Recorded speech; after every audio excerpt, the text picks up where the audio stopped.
Dear students, మనం intermediate public ఎగ్జామినేషన్స్ని దృష్టిలో పెట్టుకొని ఎలా చదవాలి, ఎలా మార్క్స్ మనం ఈజీగా స్కోర్ చేయాలి అనేది కూడా చూద్దాం.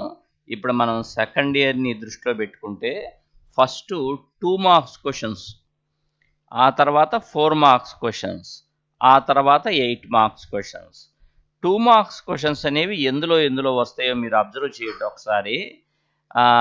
రే ఆప్టిక్స్ అండ్ ఆప్టికల్ ఇన్స్ట్రుమెంట్స్లో ఒక 2 మార్క్స్ క్వశ్చన్, అలానే మూవింగ్ చార్జెస్ అండ్ మ్యాగ్నెటిజంలో ఒక 2 marks question, next magnetism and matter ఈ చాప్టర్లో 2 మార్క్స్ క్వశ్చన్స్ 2, ఆ తర్వాత నెక్స్ట్ ఆల్టర్నేటింగ్ కరెంట్స్లో ఒక 2 మార్క్స్ క్వశ్చన్, నెక్స్ట్ ఇంకొకటి ఏంటి ఎలక్ట్రోమాగ్నెటిక్ వేవ్స్లో ఒక 2 మార్క్స్ క్వశ్చన్, ఆ తర్వాత dual nature of radiation and మ్యాటర్లో 2 మార్క్స్ క్వశ్చన్స్ 2.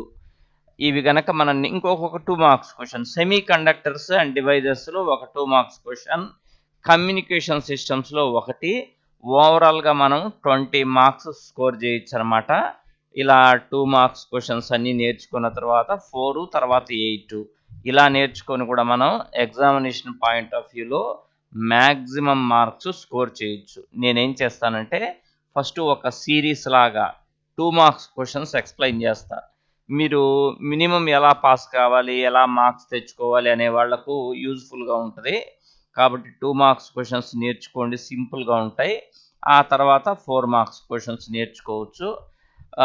8 మార్క్స్ క్వశ్చన్స్ ఎందులో వస్తాయి, 4 మార్క్స్ క్వశ్చన్స్ ఎందులో వస్తాయి, దీంట్లో చూడొచ్చు మీరు. 8 మార్క్స్ క్వశ్చన్స్ వేవ్స్ అనే కాన్సెప్ట్లో ఒక 8 మార్క్స్ క్వశ్చన్, కరెంట్ ఎలక్ట్రిసిటీలో ఒక 8 మార్క్స్ క్వశ్చన్, నెక్స్ట్ న్యూక్లియై ఒక 8 మార్క్స్ క్వశ్చన్, మొత్తం 24 మార్క్స్ వస్తాయి అన్నమాట. సరే, 4 మార్క్స్ క్వశ్చన్స్ కూడా ఇలా ఉన్నాయి కదా వెయిటేజీ. మనం 2 మార్క్స్ క్వశ్చన్స్ నుంచి మొదలు పెడదాం. ఫస్ట్ ఎక్కడుంది చూడండి, ray optics and optical instruments అనే టాపిక్కి వెళ్ళిపోయి అక్కడ ఓన్లీ 2 మార్క్స్ క్వశ్చన్స్ చూద్దాం. ఓకేనా? ఫస్ట్ మనం వెరీ షార్ట్ ఆన్సర్ క్వశ్చన్స్ చూద్దాం. మొదటి క్వశ్చన్ చూడండి, define focal length and radius of curvature of a concave lens. ఈ ఫోకల్ లెంగ్త్ అంటే ఏంటో మనం డిఫైన్ చేద్దాం. కేర్ఫుల్గా చూడండి. కాన్కేవ్ లెన్స్ అంటున్నాడు కాబట్టి ఇలా వేస్తున్నా నేను. అంటే రిఫ్లెక్టింగ్ సర్ఫేస్, కర్వ్డ్ సర్ఫేసెస్ లోపలికి ఉంటాయి అన్నమాట. అది కాన్కేవ్ లెన్స్. దాని focal length, radius of curvature అడిగాడు కదా. ఫోకల్ లెంగ్త్ అంటే ఏంటి, దానికి ఇలా ప్రిన్సిపల్ యాక్సిస్ మధ్యలో ఉంటుంది. ఇది ప్రిన్సిపల్ యాక్సిస్. దాని మీద ఇలా ప్యారలల్ లైట్ రేస్ వచ్చి ఇన్సిడెంట్ అయినాయి. ఇది ఒక ప్యారలల్ లైట్ రే, అది డైవర్జ్ అవుతుందని మీకు తెలుసు. తర్వాత ఇదొక ప్యారలల్ లైట్ రే, అది కూడా డైవర్జ్ అవుతుందని మీకు తెలుసు. అవి ఎక్కడి నుంచి వస్తున్నట్టు అనిపిస్తాయో ఎక్స్టెండ్ చేద్దాం ఇలా. ఆ పాయింట్ని ప్రిన్సిపల్ ఫోకస్ అంటారు. ఆ ప్రిన్సిపల్ ఫోకస్ నుంచి దాని ఆప్టిక్ సెంటర్ అంటే మధ్యలో ఉంటుంది, అక్కడి వరకు ఉండే డిస్టెన్స్ని ఫోకల్ లెంగ్త్ అంటారు. సో దాని ప్రిన్సిపల్ ఫోకస్ నుంచి ఆప్టిక్ సెంటర్ వరకు ఉండే డిస్టెన్సే దాని ఫోకల్ లెంగ్త్ అనమాట. అది మనం ఫస్ట్ చూసింది. నెక్స్ట్ రేడియస్ ఆఫ్ కర్వేచర్ అంటే ఏంటంటే, ఈ కర్వ్డ్ సర్ఫేస్ని ఇలా గనక మనం ఎక్స్టెండ్ చేసినట్టయితే మనకు ఒక స్పియర్ వస్తుంది. ఆ స్పియర్కు కొంత రేడియస్ ఉంటుంది, దాన్ని రేడియస్ ఆఫ్ కర్వేచర్ అంటారు. అలానే ఇటువైపు కూడా ఇలా ఎక్స్టెండ్ చేస్తే అప్పుడు కూడా ఒక స్పియర్ వస్తుంది, అటువైపు కూడా ఒక రేడియస్ ఆఫ్ కర్వేచర్ ఉంటుంది. సో ఇది డబుల్ కాన్కేవ్ లెన్స్ అయితే దానికి 2 రేడియై ఆఫ్ కర్వేచర్స్ ఉంటాయి. కర్వ్డ్ సర్ఫేస్ని ఎక్స్టెండ్ చేస్తే ఒక స్పియర్ వస్తుంది కదా, ఆ స్పియర్ యొక్క రేడియసే రేడియస్ ఆఫ్ కర్వేచర్. ఓకేనా? Next, what do you understand by the terms focus and principal focus? Focus అంటే ఏంటి, ప్రిన్సిపల్ ఫోకస్ అంటే ఏంటి, దానికి దీనికి ఉండే తేడా ఏంటి అంటే నేను ఒక ఎగ్జాంపుల్ తీసుకొని మీకు చూపిస్తా. ఇది ఒక కాన్వెక్స్ లెన్స్. ఎందుకంటే ఇడ్లీ లాగా రెండు వైపులా ఉబ్బెత్తుగా ఉంది కాబట్టి ఇది ఒక కాన్వెక్స్ లెన్స్. దాని మధ్యలో ఇది ఏంటి అంటే పక్కకు పోయింది, అది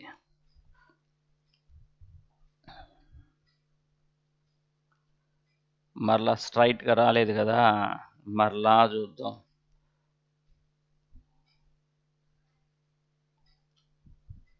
ఓకే, ఇదేంటిది? దాని ప్రిన్సిపల్ యాక్సిస్.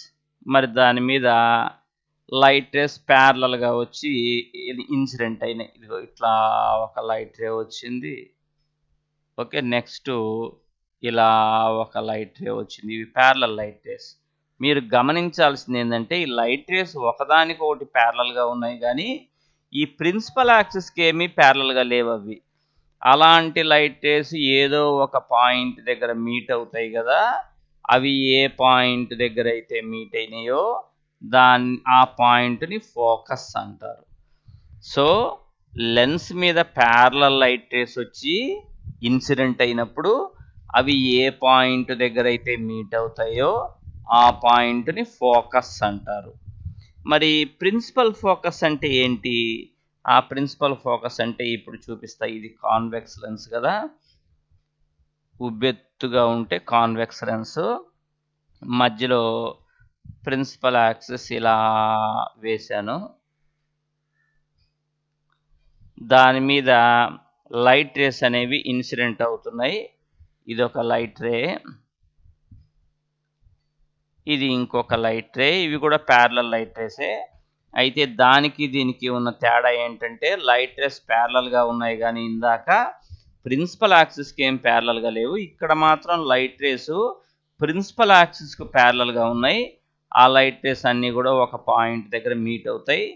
ఆ మీట్ అయ్యే పాయింట్ డెఫినెట్గా ప్రిన్సిపల్ యాక్సిస్ మీదనే ఉంటుంది. ఆ పాయింట్ని ప్రిన్సిపల్ ఫోకస్ అంటారు. ఇందాక ఫోకస్, ఇది ప్రిన్సిపల్ ఫోకస్. తేడా ఏంటంటే అదేమో ప్రిన్సిపల్ యాక్సిస్ మీద లేదు, ఇదేమో ప్రిన్సిపల్ యాక్సిస్ మీద ఉంది. ఓకేనా? అదే తేడా అన్నమాట దానికి. సో అలా నేర్చుకోండి. నెక్స్ట్ ఓకే, ఇక్కడ రెండు లెన్స్లకి చూపించాడు. ఇదేమో కాన్వెక్స్ లెన్స్కి ప్రిన్సిపల్ ఫోకస్, ఇదేమో కాన్కేవ్ లెన్స్కి principal focus. Next optical density అంటే ఏంటి, మామూలు డెన్సిటీ అంటే ఏంటి అంటే ఆప్టికల్ డెన్సిటీ అనేది ఆప్టిక్స్లో వాడే పదం అన్నమాట. ఏదైతే డెన్సర్ మీడియం ఉంటుందో దాని ఆప్టికల్ డెన్సిటీ ఎక్కువ. డెన్సర్ మీడియం అంటే ఏంటి? కాస్త బరువైన మీడియం. బరువైన మీడియం అంటే ఫర్ ఎగ్జాంపుల్ వాటర్, లేకపోతే గ్లాస్. ఇవి బరువైన మీడియా అన్నమాట. వాటిలో లైట్ కూడా స్లోగా వెళ్తుంది. అలాంటి డెన్సర్ మీడియాకు ఆప్టికల్ డెన్సిటీ ఎక్కువ. మరి అలా కాకుండా తేలికైన మీడియంస్, వ్యాక్యూమ్, అలా కాకపోతే ఎయిర్, ఇవి తేలికైన మీడియంస్. వీటి ఆప్టికల్ డెన్సిటీ తక్కువ, వీటిలో లైట్ ఫాస్ట్గా వెళ్తుంది. సో దేని ఆప్టికల్ డెన్సిటీ ఎక్కువ ఉంటే అది డెన్సర్ మీడియం, దేని ఆప్టికల్ డెన్సిటీ తక్కువ ఉంటే అది rarer medium. So optical density is a measure of material ability to pass light. Optical density is the ratio of speed of light in two media. ఒక మీడియంలో speed of లైట్కు ఇంకొక మీడియంలో speed of లైట్కు ఉండే ratio ఉంది చూసారా, అదే optical density అంటారు అనమాట. సో ఇది మీరు ఆప్టిక్స్లో ఉపయోగించే పదం. మామూలు మాస్ డెన్సిటీ అంటే ఏం లేదు, D=m/v. అంటే మాస్కి వాల్యూమ్కి ఉండే రేషియో ఉంది చూసారా, అదే డెన్సిటీ. అంటే దీన్ని మాస్ పర్ యూనిట్ వాల్యూమ్ అంటారు. దీనికి యూనిట్ ఏంటంటే kg/m³. అంతే కదా. Next, what are the laws of reflection through a curved mirror? ఈ లాస్ ఆఫ్ రిఫ్లెక్షన్ అనేది దేనికైనా ఒకటే, ప్లేన్ మిర్రర్కైనా అదే, కర్వ్డ్ మిర్రర్కైనా అదే అనమాట. సరే, ఇప్పుడు నేను మీకు గీసి చూపిస్తాను. ఇది ఒక కర్వ్డ్ మిర్రర్. దీనికి వెనకంతా కోటింగ్ వేసింది కాబట్టి కోటెడ్ సర్ఫేస్ అంటారు. ముందంతా నున్నగా ఉంది కాబట్టి దీన్ని రిఫ్లెక్టింగ్ సర్ఫేస్ అంటారు. ఈ మధ్యలో మనం ఏం చేద్దామంటే నార్మల్ గీద్దాం. ఇదేంటంటే నార్మల్ టు ది మిర్రర్. ఓకేనా? మరలా సరిగా రాలేదు. నార్మల్ టు ది మిర్రర్ ఇలా గీస్తున్నాం నార్మల్. ఓకే. నెక్స్ట్ దీని మీద ఏమైనాయి అంటే లైట్ రే ఒకటి ఇన్సిడెంట్ అయింది, వచ్చి ఇలా వచ్చి లైట్ రే ఇన్సిడెంట్ అయింది. ఆ లైట్ రే కాస్త రిఫ్లెక్ట్ అయ్యి ఇలా వచ్చేసింది. ఏ లైట్ రే అయితే ఇన్సిడెంట్ అయిందో దాన్ని ఇన్సిడెంట్ లైట్ రే అంటారు. ఇదేమో రిఫ్లెక్టెడ్ లైట్ రే అంటారు. ఈ నార్మల్కి ఇన్సిడెంట్ రేకి మధ్యలో ఉండే యాంగిల్ చూసారా, దీన్ని యాంగిల్ ఆఫ్ ఇన్సిడెన్స్ అంటారు.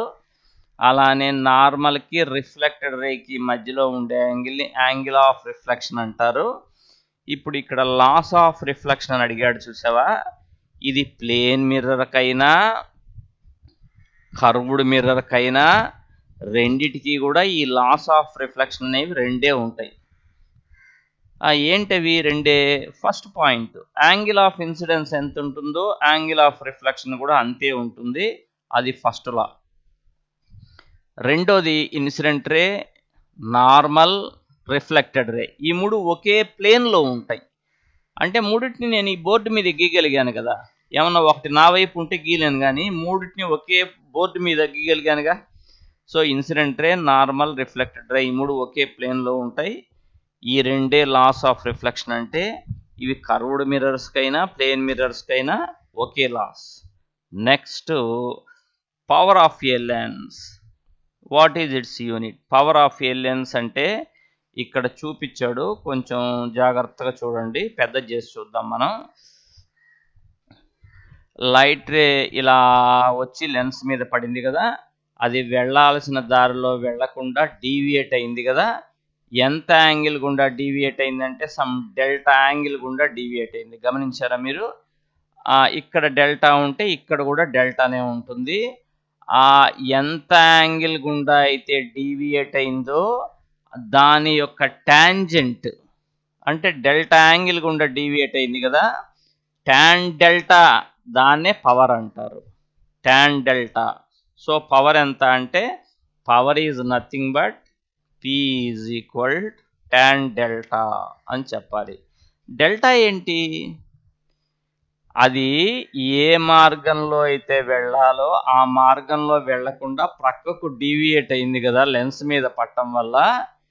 ఎంత యాంగిల్ గుండా అయితే డీవియేట్ అయిందో ఆ యాంగిలే డెల్టా.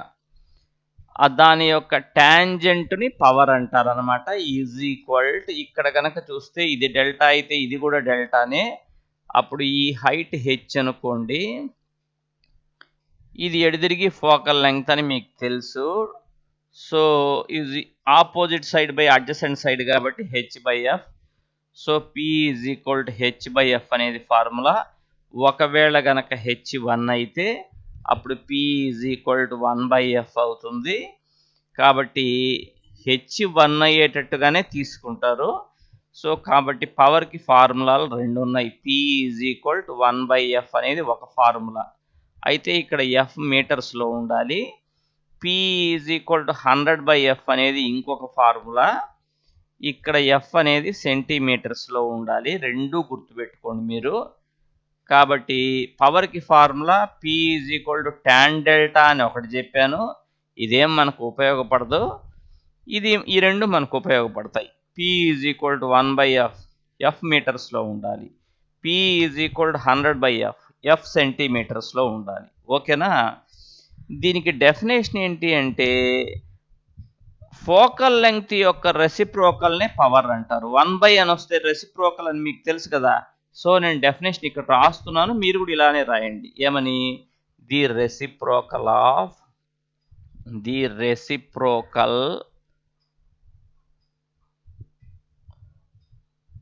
ఆఫ్ focal length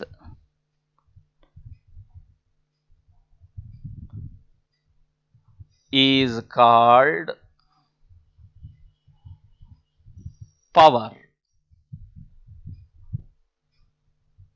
అది దాని డెఫినేషన్ అన్నమాట. ఇలా రాయాలి పవర్ అంటే. నెక్స్ట్ గుర్తుపెట్టుకోండి, అలానే డెఫినేషన్ రాయండి. తర్వాత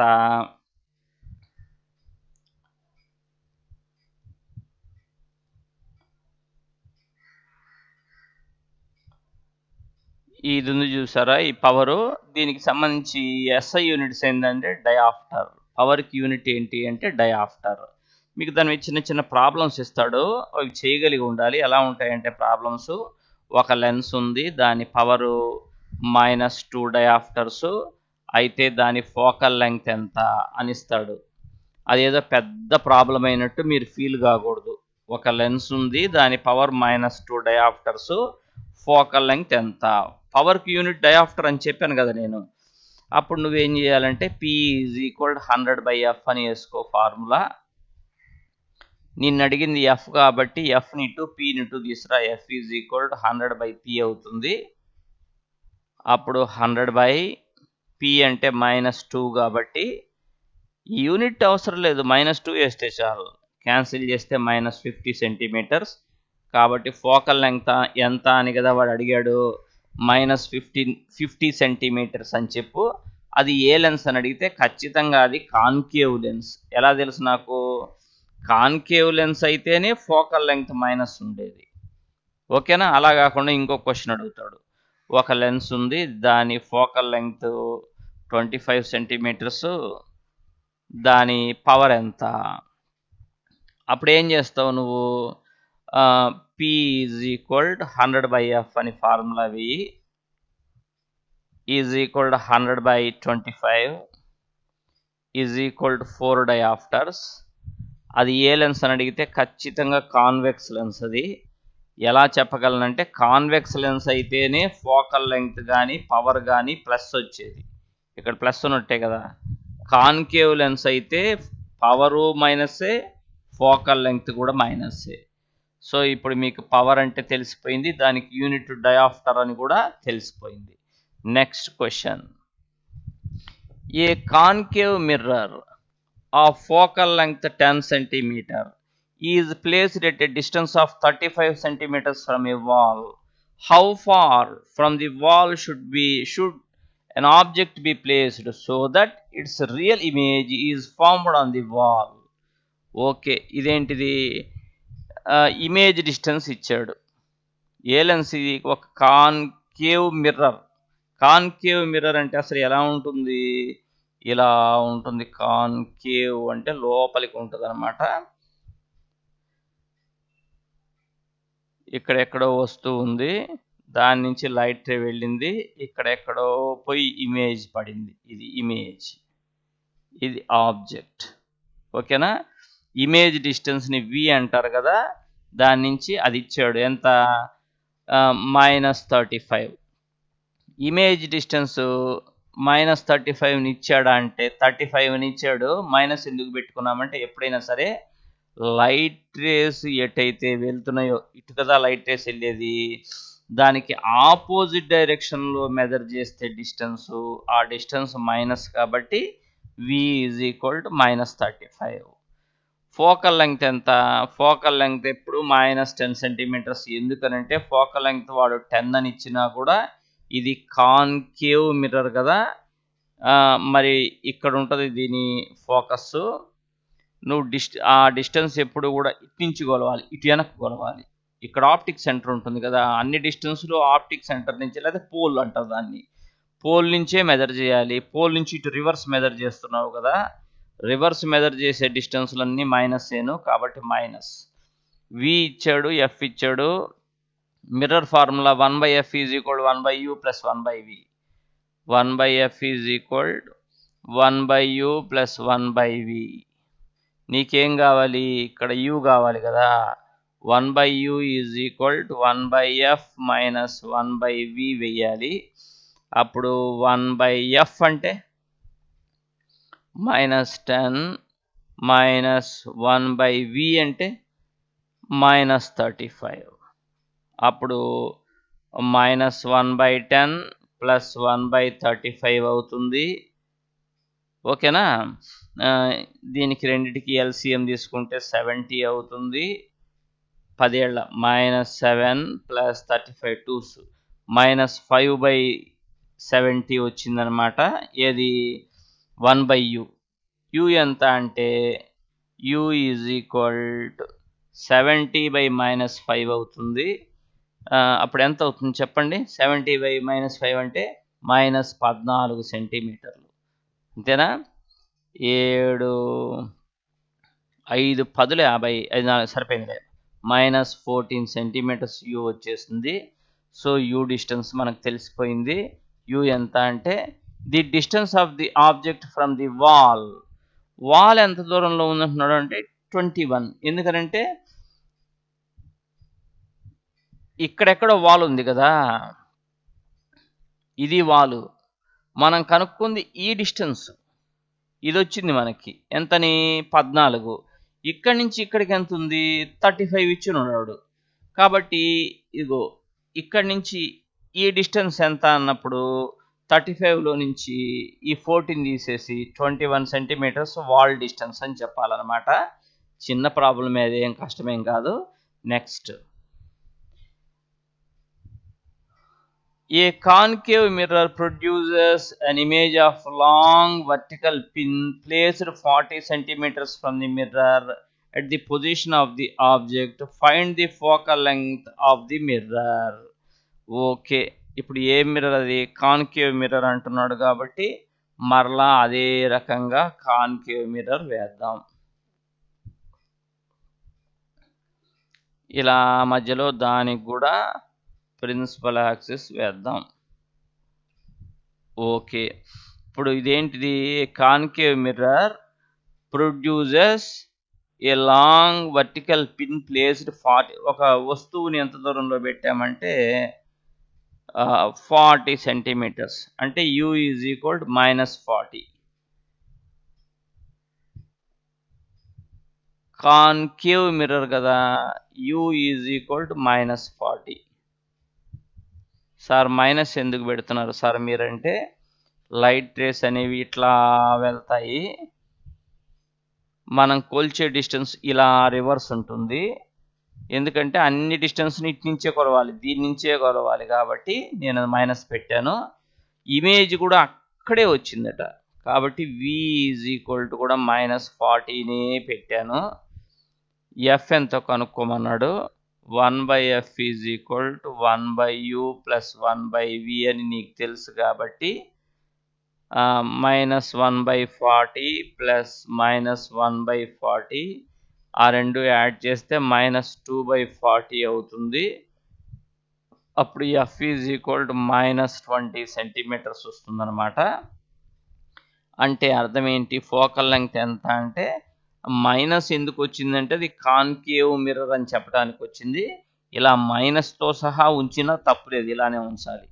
ఇక్కడ ప్లస్ ప్లస్ అని పెట్టుకొని చేసేసాడు కదా, ఇలా ఎట్లా చేస్తావు? ఇట్లా చేయకూడదు, మనం ఖచ్చితంగా ఇలా మైనస్లో పెట్టుకోవాలి. ఎందుకనంటే గుర్తుపెట్టుకోండి, లైట్ రేస్ ఎటు వెళ్తున్నాయో ఆపోజిట్ డైరెక్షన్లో మెజర్ చేసే డిస్టెన్స్లు అన్నీ మైనస్ పెట్టుకోవాలి.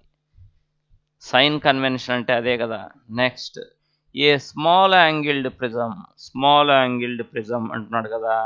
ప్రిజంకు సంబంధించి n is equal to sine a plus d/2 by sine a/2 అనేది మనకు తెలిసిన ఫార్ములా. స్మాల్ యాంగిల్డ్ అంటున్నాడు కాబట్టి n is equal to sine something వచ్చి సంథింగ్ అవుతుంది స్మాల్ యాంగిల్కి. అంటే sine theta is equal to theta అవుతుంది, ఎప్పుడు పడితే అప్పుడు కాదు, స్మాల్ యాంగిల్ అయితేనే. సో ఇక్కడ సైన్ a ప్లస్ d/2 బదులు a ప్లస్ d/2 రాసేస్తా, బై సైన్ a/2 బదులు a/2 రాసేస్తాను. 2కు 2కు క్యాన్సిల్, ఇలా వచ్చేసింది నాకు. NA is equal to a plus d. మరప్పుడు d is equal to NA minus a, అంటే d is equal to n-1 into a. ఇది small angled ప్రిజంకు సంబంధించినటువంటి formula. ఇది చాలా బాగా గుర్తుపెట్టుకోండి, ఓకేనా? స్మాల్ యాంగిల్డ్ ప్రిజం అంటే ఇది చెప్పాలి మీరు. ఇప్పుడు ఇక్కడ ఎంత ఇచ్చాడు? A4 ఇచ్చాడు. ఆ d ఉంది చూసావా, d 2.48 ఇచ్చాడు. n అన్న మ్యూ అన్న ఒకటేలే, అది కనుక్కోమన్నాడు. ఫార్ములా వేస్తున్నాను నేను. d అంటే 2.48 is equal n minus 1 into a అంటే 4. మరి అప్పుడు n మైనస్ 1 ఎంత? 2.48 బై 4 అవుతుంది కదా, ఈజ్ ఈక్వల్ టు 0.4624. ఇంకా 4 రెండ్ల 0.62 వచ్చింది n మైనస్ 1. అప్పుడు n కావాలంటే ఈ -1 అటుపోతే 1.62. ఓకే, సో నేనేం చేశానంటే మామూలుగా నీకు తెలిసిన ఫార్ములా ఇది, n is equal sin a plus d/2 by sin a/2. దాని నుంచి మొదట ఈ ఫార్ములా ఎలా వచ్చిందో నేను మీకు చెప్పా. ఇంకా నువ్వు ఈ ఫార్ములా గుర్తుపెట్టుకుంటే చాలు, దాంట్లో అప్లై చేసాం, ఆన్సర్ వచ్చింది. నెక్స్ట్ క్వశ్చన్, డిస్పర్షన్ అంటే ఏంటి అంటే వైట్ లైట్ని ఒక ప్రిజంలో నుంచి పంపిస్తే, ఇది prism,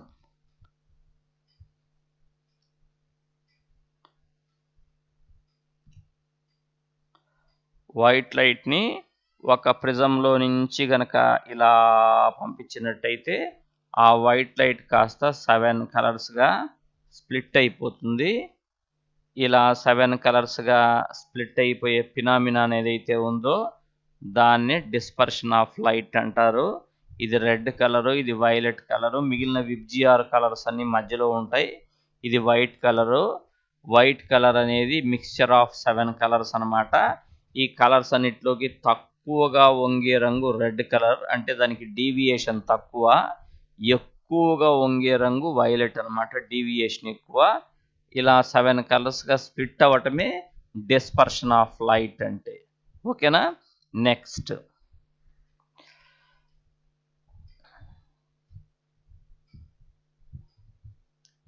the focal length of a concave lens is 30 centimeters, where an object should be placed so that its image is 1/10th of its size. సరే, ఫోకల్ లెంగ్త్ ఎంత ఇచ్చాడంటే 30 సెంటీమీటర్స్ ఇచ్చాడు. ఈ ఫోకల్ లెంగ్త్ అనేది ఒక కాన్వెక్స్ లెన్స్, కాన్కేవ్ అంటున్నాడా, focal length minus, concave lens అంటున్నాడు కాబట్టి ఫోకల్ లెంగ్త్ మైనస్, కాబట్టి -30 రాసి పెట్టుకుందాం. మ్యాగ్నిఫికేషన్ అంటే ఫార్ములా v/u. ఇక్కడ ఏమని ఇచ్చాడు, మ్యాగ్నిఫికేషన్ అంటే 1/10 ఇచ్చాడు. అంటే అది ఇమేజ్ సైజ్కి ఆబ్జెక్ట్ సైజ్కి ఉండే రేషియో మ్యాగ్నిఫికేషన్ అంటే 1/10 ఈజ్ ఈక్వల్ టు v అంటే ఎంత ఇచ్చాడు, the focal length of a concave lens is 30 centimetres, where should an object be placed so that image is 1/10. సరే, okay, 1/10 is equal to v/u అని రాసుకుందాం. మరి cross multiplication కనుక చేస్తే 10v is equal to u. ఓకేనా? ఇప్పుడు డైరెక్ట్గా మనము ఈ లెన్స్ ఫార్ములా వేద్దాం. 1/f is equal to 1/v minus 1/u. అదే మిర్రర్ ఫార్ములా అయితే 1/f is equal 1/u plus 1/v అవుతుంది. ఇది లెన్స్ ఫార్ములా, ఇక్కడ లెన్స్ కదా ఉన్నది, ఆ ఫార్ములా వేసా నేను. ఎఫ్ ఎంత ఇచ్చాడు, -30 కాబట్టి -1/30 ఈజ్ ఈక్వల్ 1/v అంటే 1/vనే వేస్తాను, -1/u అంటే యుకు బదులు 10v వేస్తున్నా. అప్పుడు 10v LCM అవుతుంది. ఇక్కడ ఎంత వచ్చింది, 10 - 1 అవుతుంది, 9/10v. ఏది, -1/30. తిరగదిప్పితే రెండు వైపులా 10v/9 ఈజ్ ఈక్వల్ టు -30. మరి v ఎంత అంటే -30 ఇంటూ 9/10 అవుతుంది. అప్పుడు 10 3s -27 cm. ఓకేనా? u ఎంత అప్పుడు, -270 cm.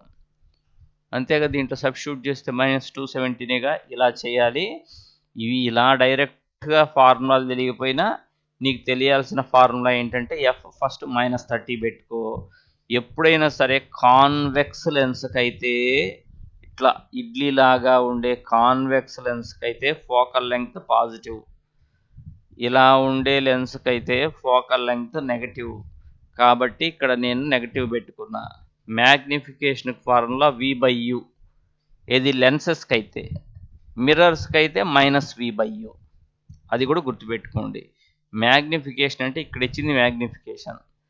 సో ఇది వచ్చింది కదా నాకు, దీన్ని తీసుకొచ్చి ఈ లెన్స్ ఫార్ములాలో సబ్స్టిట్యూట్ చేశా. లెన్స్ ఫార్ములా ఏమో 1/f = 1/v - 1/u. అదే మిర్రర్ ఫార్ములా అయితే ఇక్కడ ప్లస్ వస్తుంది. ఓకేనా. Next, what is myopia, how can it be rectified? Myopia అంటే దగ్గరగా ఉండేవి బాగా కనిపిస్తాయి, షార్ట్ సైటెడ్నెస్ అంటారు దీన్ని. దూరంగా ఉండేవి సరిగా కనిపించవు, అలాంటి ఐ డిఫెక్ట్ని మయోఫియా అంటారు అనమాట.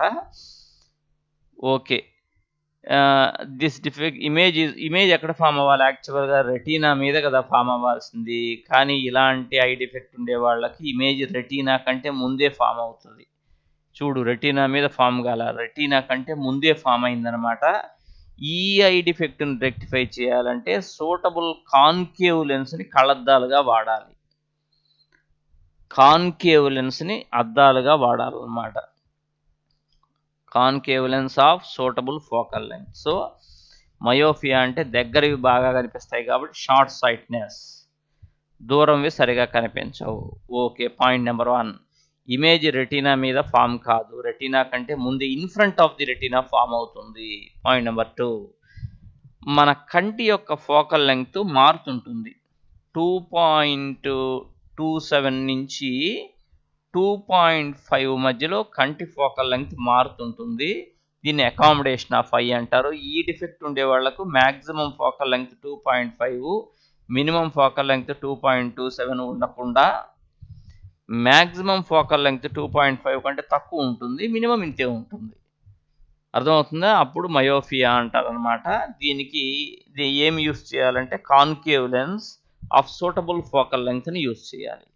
నెక్స్ట్, హైపర్మెట్రోఫియా అంటే దూరంగా ఉండేవి బాగా కనిపిస్తాయి, దగ్గరగా ఉండేవి కనిపించవు, లాంగ్ సైట్నెస్ అంటారు. ఇమేజ్ అనేది ఎక్కడ ఫామ్ అవుతుందంటే రెటీనా మీద ఫామ్ కాకుండా రెటీనా కంటే దూరంగా బియాండ్ ది రెటీనా ఫామ్ అవుతుంది అనమాట. బియాండ్ ది రెటీనా అంటే అవతల. ఇలాంటి ఐ ప్రాబ్లము ఉన్న వాళ్ళకి మ్యాక్సిమం మినిమం ఫోకల్ లెంగ్త్లు ఎంత ఉంటాయంటే కంటి మినిమం ఫోకల్ లెంగ్త్ 2.27, మ్యాక్సిమం 2.5 కదా. వీళ్ళకి హైపర్మెట్రోపియా ఉండే వాళ్ళకి మినిమం ఫోకల్ లెంగ్త్ 2.27 ఉండకుండా అంతకన్నా కొంచెం ఎక్కువ ఉంటుంది, మ్యాక్సిమం మాత్రం అంతే ఉంటుంది. ఓకేనా, అలా ఉంటుంది అనమాట. వీళ్ళకి ఈ ఐ డిఫెక్ట్ని రెక్టిఫై చేయాలంటే సూటబుల్ కాన్వెక్స్ లెన్స్ని యూజ్ చేయాలి. ఇగో కాన్వెక్స్ లెన్స్, దాని ఫోకల్ లెంగ్త్ ఎంత అంటే 25D/D-25 అని ఫార్ములా కూడా ఉంది. కాన్వెక్స్ లెన్స్ యూజ్ చేయాలి, దాని ఫోకల్ లెంగ్త్ ఎంత అంటే 25D/D-25. అదే ఇందాక దీంట్లో ఫోకల్ లెంగ్త్ ఎంత అంటే F = -D, F = -D. సరే, 2 రకాలైనటువంటి దృష్టి దోషాలు మీకు తెలిసిపోయినాయి. మరి ఉన్న క్వశ్చన్స్ ఇవే అనమాట. ఇవి చదువుకుంటే జాగ్రత్తగా మీకు ఈ లెసన్లో 2 మార్క్స్ క్వశ్చన్స్ వచ్చినట్టు ఒకటి మీరు రాయగలుగుతారు. ఓకేనా, రైట్.